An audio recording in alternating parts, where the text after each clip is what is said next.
Hello everyone, once again you're all welcome back to entrance investigation. This is Sambhav है और आज के इस वीडियो में हम कुछ क्वेश्चंस करने वाले हैं। तो first of all these questions are based upon problem solving thinking. Of course you have to think when you are solving problems and that is the only thing that is asked from the aspirants. That आप लोग सोचिए कि कैसे problem को approach करेंगे, कैसे हम इसको सॉल्व करेंगे। That is more important rather than just solving and doing all that. ठीक है, it is more important, this is further more important that you introspect about how you can solve those problems. तो आज हम इसी perspective के ऊपर बात करेंगे इन्हीं प्रॉब्लम्स में कि हमारे पास क्या क्या मल्टीपल एरियाज हो सकते हैं जिनसे प्रॉब्लम्स को सॉल्व कर सकते हैं और बहुत ही इफेक्टिवली सॉल्व कर सकते हैं। तो चलिए इस वीडियो के स्टार्ट करते हैं। सबसे पहला क्वेश्चन है कि हमारे पास जो फर्स्ट क्वेश्चन है वो है कि if y is equal to 3x is the chord of this circle x square plus y square minus 5x is equal to 0। ठीक है, ये हमारे पास एक सर्कल दिया गया है। ओके, इसका हमें कॉर्ड दिया गया है y is equal to 3x। सबसे पहले इसी सर्कल को ड्रॉ कर लेते हैं। तो इसी सर्कल को ड्रॉ करते ही दिमाग में क्या आया कि यार ये 0,0 से पास कर रहा है।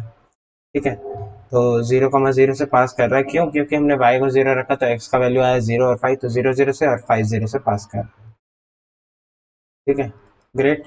और दूसरी बात, ये सर्कल है तो ये कुछ इस फॉर्मेट का ही होगा। अच्छा, नेक्स्ट है कि एक कॉर्ड है जो इस तरीके से बन रही होगी, तो y is equal to 3x उस कॉर्ड का इक्वेशन है। ठीक है, ग्रेट। यहाँ तक हमें इतना कुछ मिल गया है। अब हमें क्या देखना है, हमारे लिए क्या पर्सपेक्टिव है अब कि y is equal to 3x हमें पता है इक्वेशन ऑफ कॉर्ड है, और ये अब कॉर्ड बन जाएगी डायमीटर। तो ये किसी सर्कल का डायमीटर होगी। ठीक है, हमें वो बस ये इस सर्कल का डायमीटर है, इस सर्कल का इक्वेशन बताना है। ठीक है, तो सर्कल का इक्वेशन बताने का एक बहुत ही सिंपल तरीका क्या है कि हम क्या करें कि y is equal to 3x को इसमें सब्सटीट्यूट कर लें।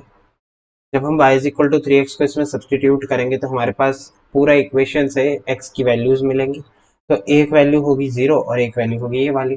तभी तो सॉल्व कर रहे हैं ना। वो सॉल्विंग ऑफ इक्वेशन का क्या मतलब है कि हम सोल्यूशन के लिए देख रहे हैं कि कब ये बराबर होंगे। ठीक है, तो जब हमारे पास ये बराबर आ जाएंगे फिर हम इस वाले दो टर्म्स का मिड पॉइंट ले लेंगे और उसको फिर हम of course we can either compare with options और we can just write the equation.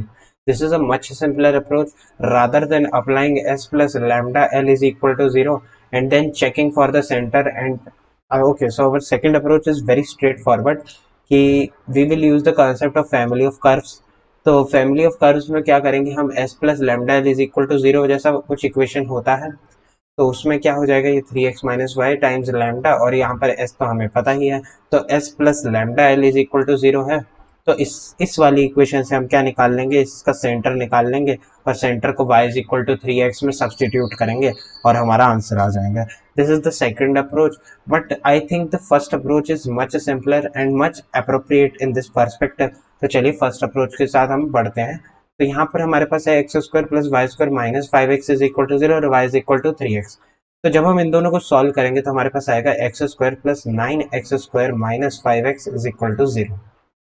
Okay, तो यहाँ पर आ जाएगा 10x square minus 5x is equal to 0 और x इज इक्वल टू 0 और 5/10 that is half.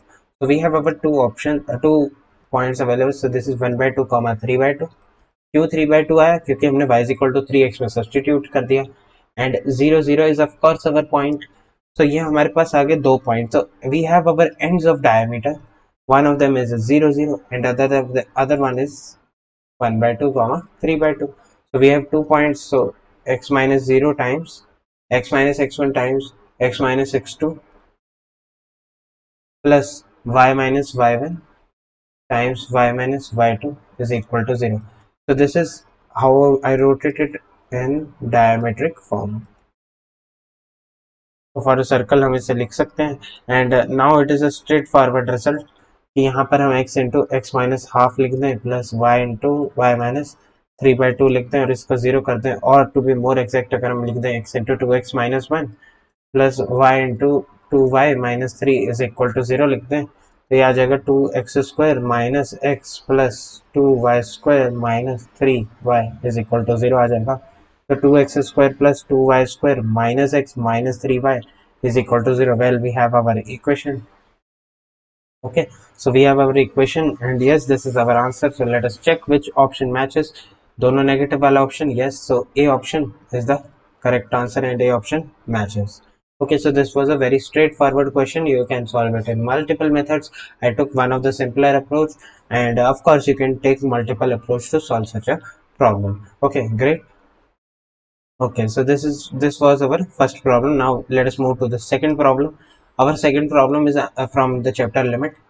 So it is limit x tending to 0 positive. It is more important. You must understand x tending to 0 positive. P plus e raised to the power 1 by x is equal over 1 plus q e raised to the power 1 by x. This value is equal to 2. I have to find the value of 1 by q. Okay, what is the reciprocal? This is a very straightforward problem. Okay, what you can do is you can put 1 by x as t, then your 1 by 0 positive will be tending to positive infinity. Okay, so this will be limit t tending to infinity. Okay, so I would write one more step, x is equal to 1 by t, and of course you can write it further. Okay, so this is moving to plus infinity, and this is p plus e raised to the power t upon 1 plus q e raised to the power t is equal to. We have been given that this limit is finite, and of course this limit has to be finite because it is a kind of infinity by infinity form. क्यों है infinity by infinity? जैसे T infinity को जाएगा ये वाली चीज infinity को जाएगी, न्यूमरेटर इन्फिनिटी जा रहा है, डिनोमिनेटर इन्फिनिटी जा रहा है. ठीक है, so what we can do is either we can apply direct L'Hospital rule और we can just take e raised to power t common. So yes, we can take e raised to power t common. That is a much simpler thing to do. So this is p e raised to the power minus t plus 1 upon e raised to the power minus t plus q is equal to 2. और यहाँ पर e raised to power t और e raised to power t हो जाएगा cancel. Now t tending to infinity पे e raised to power t का graph बना लेते हैं. तो e raised to the power t is something like this, and what about e raised to power minus 1 by t? It would be sorry, e raised to power minus t would be like this. तो ये हमारे पास इस तरीके से जैसे ये infinity को जाएगा this term will approach to 0. Okay, so yes, so इससे हमारे ये वाले टर्म से इंडिपेंडेंट हो जाता है. एंड यहाँ पर हमारे पास डायरेक्टली यहाँ ऊपर न्यूमरेटर में 1 बचता है. And what about denominator? ये वाला चीज 0 हो जाएगा तो यहाँ पर q बचेगा और इसका वैल्यू आ जाएगा 2. तो हमें 1 बाय q ही पूछा था, तो इसका आंसर क्या आ गया? 2 आ गया. तो 2 is the correct answer to this problem. A very straight forward problem. यहाँ पर ही आप क्या कर सकते थे, या तो एल हॉस्पिटल डायरेक्ट भी लगा सकते थे कि यार यहाँ पर इन्फिनिटी बन रहा है, इन्फिनिटी बन रहा है, तो चलो भाई एल हॉस्पिटल लगा लेते हैं. नहीं, you have to make your things simpler. That is the approach. ठीक है, this is a very simple problem in itself. I'm agreeing that this is not a complicated problem, but yes, the thing is that you must know how to approach such kind of problems in order to clear JEE in one go. Okay, that's it for this, and let's move to the last problem of the day. This is another simpler problem from the chapter binomial theorem or MSC series. So this is 10 into nc0 plus 10 square into nc1 plus 10 cube into nc2 and so on. We have to calculate. This is 10 raised to power n plus 1 into ncn. So we have to calculate such kind of sum. So let us just write the general term. So for sum हमें क्या करना होता है, जब भी हमें सम के लिए सॉल्व करना है, we have to apply the general term. हमें जनरल टर्म देखनी है. तो जनरल टर्म कितनी आ जाएगी हमारे पास? ये आ जाएगी 10 raise to the power r plus 1 into n C r. ये कैसे आ रही है? देखो, 0 पे ये 10 रेज टू पावर 1, 1 पे ये 10 रेज टू पावर 2, 2 पे ये 10 रेज टू पावर 3, तो r के लिए r प्लस 1. ठीक है, अब r की लिमिट कहाँ से चल रही है? यहाँ पर 0 है और यहाँ पर n तक चल रही है.